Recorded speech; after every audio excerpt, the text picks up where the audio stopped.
Okay, Reddit, so I'm Myra, 34, and this whole thing started about 6 months ago. It's been eating at me, I haven't known where to even start. But the deeper I get into this family drama, the more I realize I just gotta spill it all. Let me give you a little backstory first. I live on my own quiet part of town, little apartment, nothing fancy, but it's mine. Rent-controlled, which is huge, a total blessing these days, so yeah, I'm super protective of it. I've worked so hard to build a peaceful life after years of, well, let's just say my family hasn't exactly been easy. I'm the middle kid between Lennox, my older brother, he's 36, and Fiona, my younger sister, 28. My family, a total mess. Lennox especially, he's a master manipulator.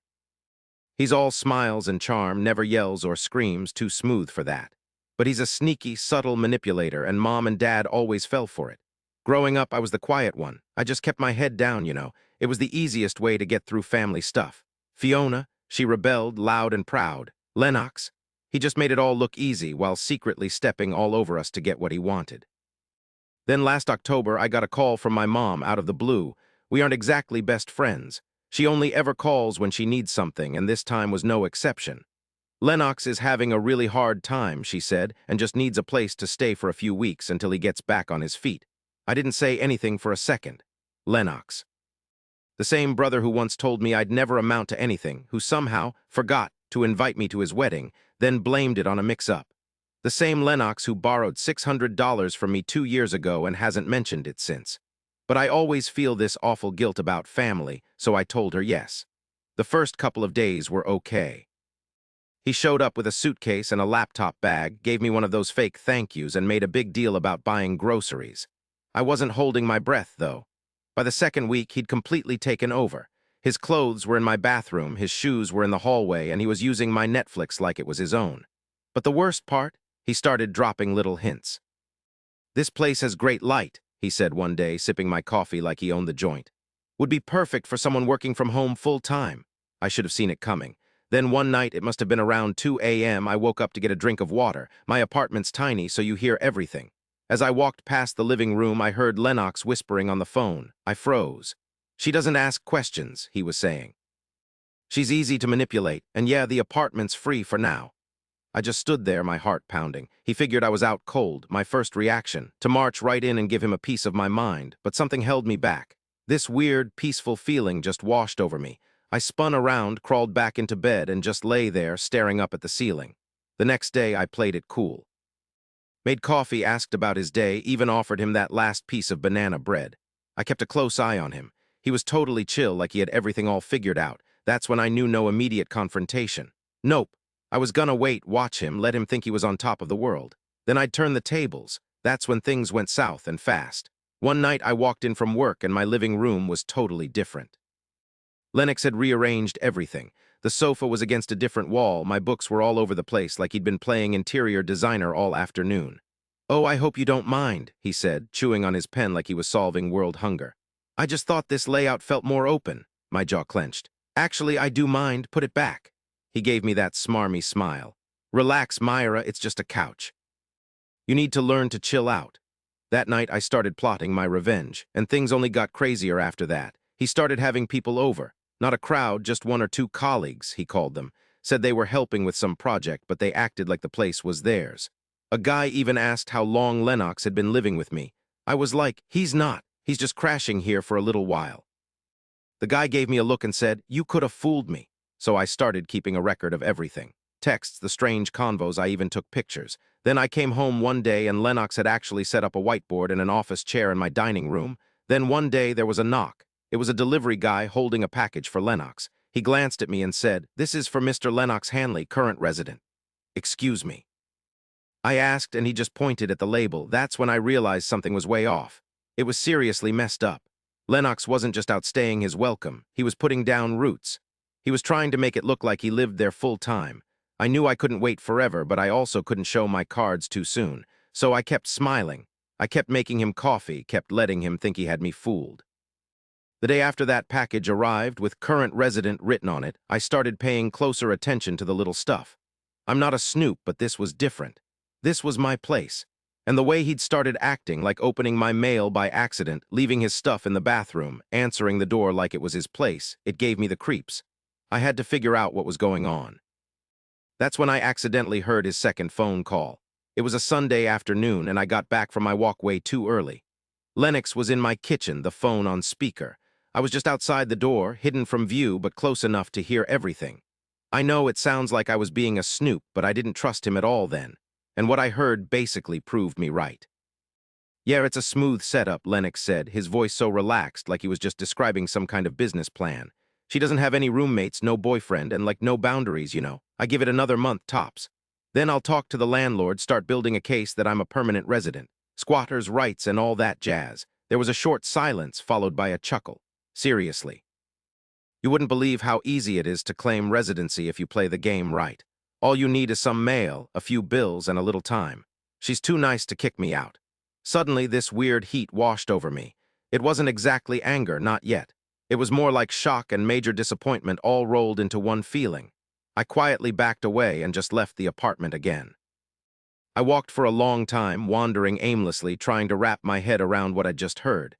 This wasn't just about him mooching off me. He was actively trying to game the system and me to take over my place. He was planning on stealing my apartment. And the worst part? He thought he deserved it, like it was his prize for dealing with a soft sister. I got back to my place a few hours later, acting like everything was cool. Lennox was sprawled out on the couch, feet on my coffee table, munching on the last of my chips, watching TV.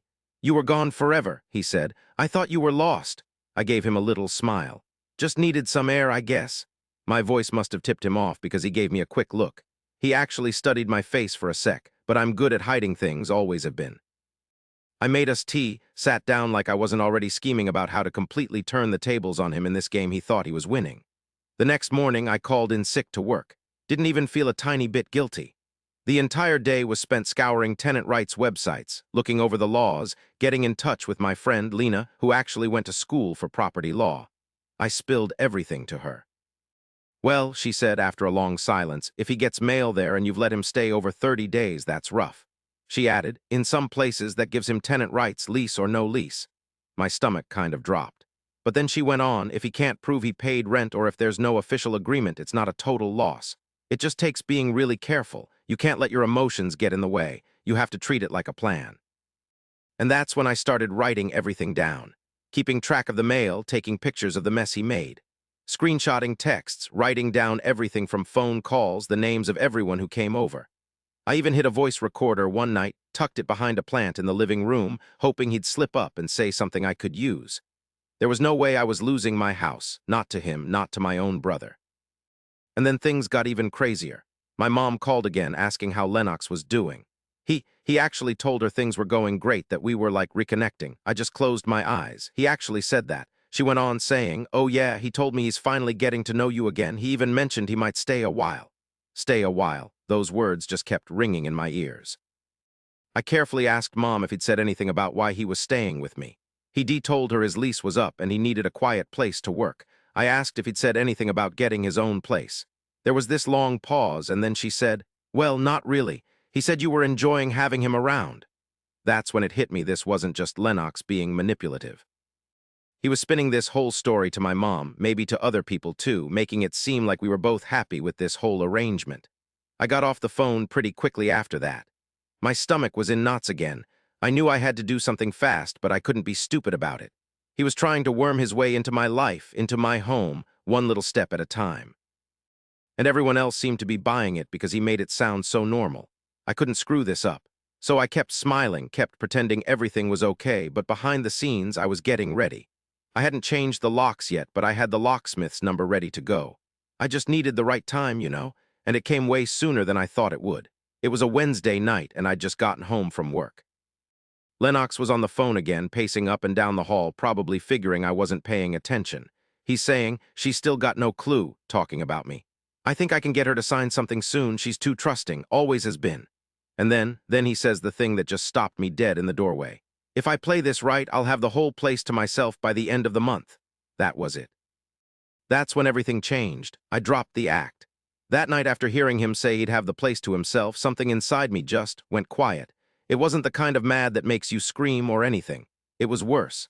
It was heavier, like right before a huge storm blows in and rips your roof off. I couldn't go inside. I just stood there outside the door, listening to Lennox kind of chuckle to himself, like he'd just told some private joke. Hearing that more than anything made me realize he didn't even see me as human. Not really. I was just something in his way. Or worse, something he could use. I just walked away without a word and sat down on the stairs a couple floors down, my heart pounding. Truth is, I hadn't told anybody this yet, but I had big plans for that apartment. I was finally starting to feel like I had solid ground under my feet. Finally, I'd paid off all those student loans. I'd saved enough to think about going back to school, maybe even picking up my paintbrushes again. That tiny apartment? It was my little slice of freedom, and he was trying to steal it, all smiles and sneaky lies. I barely slept that night. It felt like someone was trying to pry my life open. I started locking my bedroom door, something I'd never had to do before. I started carrying all my important papers to work every day, just to be safe. The next morning, I didn't even bother making him coffee or asking about his day. I just gave him a quick nod and disappeared to work like a shadow. At the office, I sat in the break room, staring at my phone, finally ready to make the call. "Hi," I said. "How much do you charge to change the locks on an apartment?" Saturday morning it was, fast, quiet, and nobody would be the wiser. But then Thursday happened, and it sent chills down my spine. I got home early, around 4, and as I was unlocking the door, I heard his voice inside. He was talking to someone, all smooth and excited. "Could be perfect for you," he said. "Smart home stuff, close to the city, even a little courtyard." I froze, my hand still on the doorknob. Then this other guy spoke up. "Yeah, what's the rent?" Lennox chuckled. "That's the best part. It's in her name right now, but she's moving out soon. Grab it while you can." I opened the door real slow. Lennox was at the kitchen table with some guy I'd never met before. He looked maybe mid-30s, all buttoned up with a clipboard. Lennox totally jumped like I'd busted him at a surprise party. "Oh, hey," he said, "you're home early." "I live here," I snapped, my eyes glued to that clipboard. "Who is this?" The guy practically leaped up. "Oh, sorry, he stammered. "Your brother said you were thinking about subletting." I just stared at him.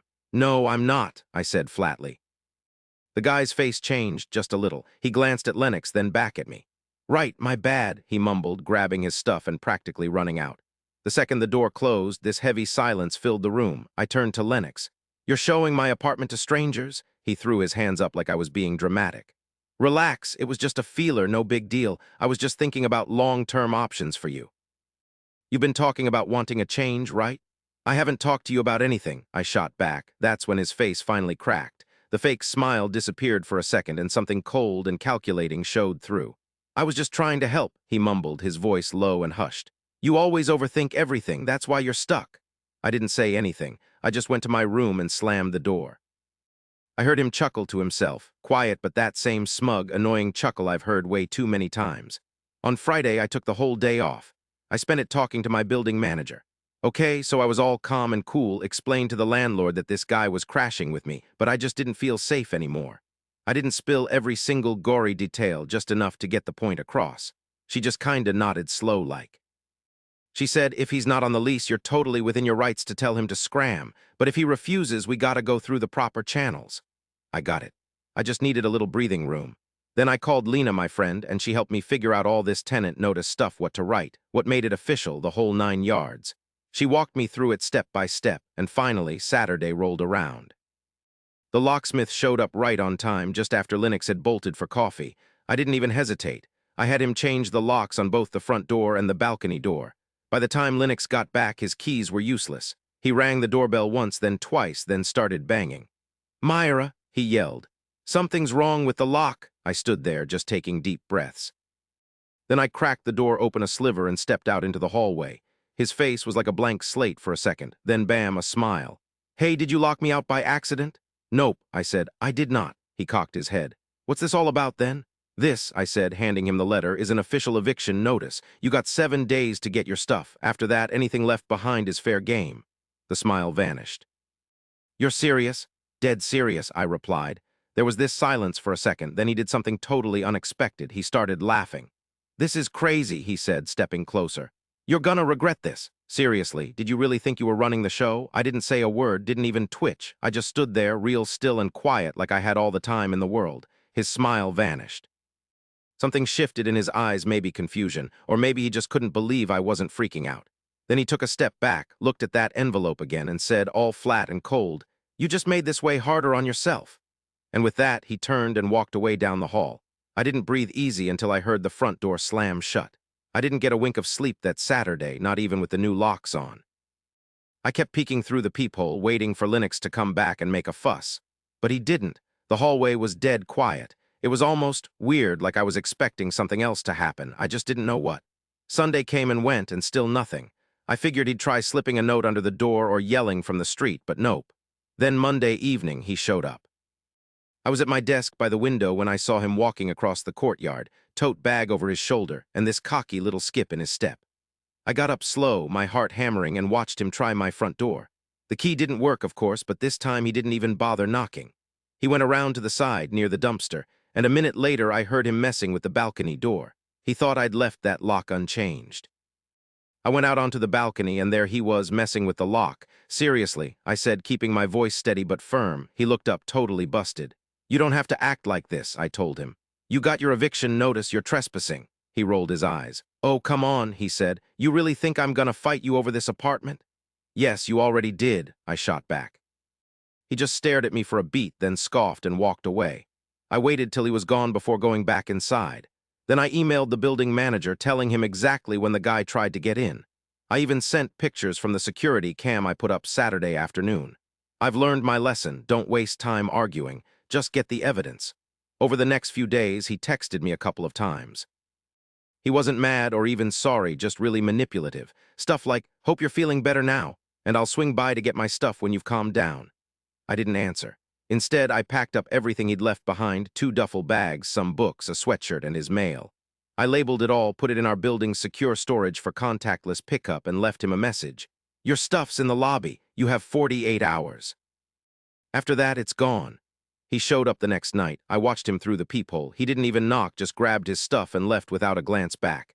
And that was the last I ever saw of Lennox. He never tried to contact me again. No knocks, no messages begging for another chance, nothing. A part of me kind of waited for it, maybe even expected it. It never showed up, that call. And man, the relief was instant. I hadn't breathed easy in ages. It was like the weight of the world lifted off my shoulders. I'd been holding my breath without even realizing it. A few days later, I talked to the building manager again. We sat down, went through the lease, line by line. She was really nice, totally understanding, and even seemed surprised how chill I was being about the whole thing. We added a new rule, no overnight guests for more than 5 days straight unless they got my okay beforehand in writing. It just looked like a simple change to the rules, but for me, it was huge. It was proof I'd learned my lesson about letting people in too easily. Proof I wouldn't make that mistake again. Because when someone like Lennox gets a chance, they don't just walk and they cram themselves in and make it a battle to get them out. I used to think being a good person meant letting folks stay as long as they needed. Now I know that kind of generosity, without any limits, just turns into you getting walked all over. So I started reclaiming my space, little by little. I painted the living room a calming green, something soft and warm, ripped down those awful old curtains he always bitched about and put up ones I actually liked. I even changed the doorknobs, got fancy new smart locks with their own codes, and got rid of everything that reminded me of him, even that spare toothbrush and his stupid mug. So I started shifting things around in the apartment. I flipped the couch to the other wall, put my art stuff back by the window where I liked it. It actually made a big difference in the vibe. Like the place was finally working with me, not against me. Slowly, it stopped feeling like a space he had taken over and started feeling like my own home again. Lennox. I heard through a mutual friend that he's shacking up with someone he met through one of his work things. Couch surfing a couple of cities away. Apparently, he's between jobs and keeping a low profile. Typical Lennox talk. And get this, he's telling people I totally blew up, that I just freaked out over nothing and tossed him out because I couldn't handle any feedback.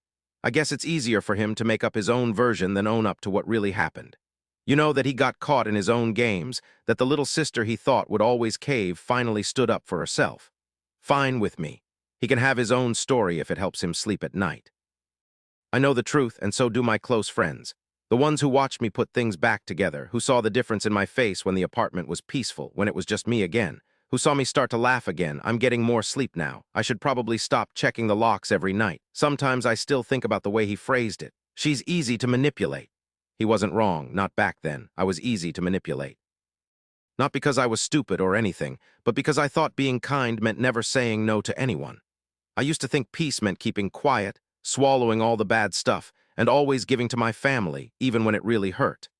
For years, that's how I lived, pretending everything was okay, giving people more than I had, trying to be the glue that held everyone together.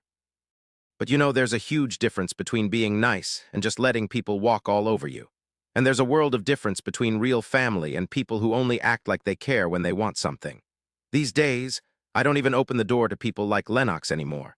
I don't ignore warning signs or kid myself that things will improve if I just wait it out. I don't apologize for saying no anymore. And I don't feel a single ounce of guilt about choosing my own peace over feeling obligated to anyone. I don't make excuses for people who hurt me, and I sure as heck don't let them crash on my couch for a couple nights just because. I don't owe anyone a place in my home simply because we're related. You gotta earn respect, build trust, and your safety, especially in your own home, is just not up for negotiation. So what's my life like now? I'm still in my little apartment, but it's different. I painted the walls, and the whole vibe is completely changed. And so am I. That silence used to feel heavy and suffocating, but now it's like freedom. Evenings, I light a candle, sit by the window with my tea, and just enjoy the quiet.